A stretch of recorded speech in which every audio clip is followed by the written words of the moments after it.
Good morning. Well, this is the day after I got the Pacifica back from the shop where it's been for 15 days. And I want to show you a really short video on something that's relatively important, and that is replacing the battery in the key fob.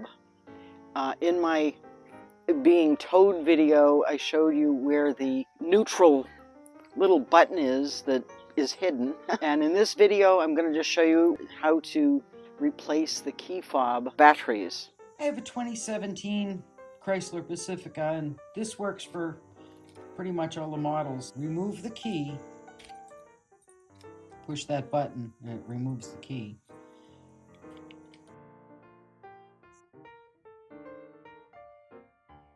Pry the case open.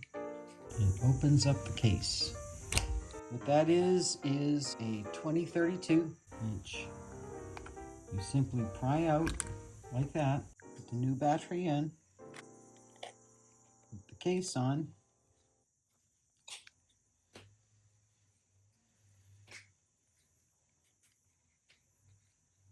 and you can test it.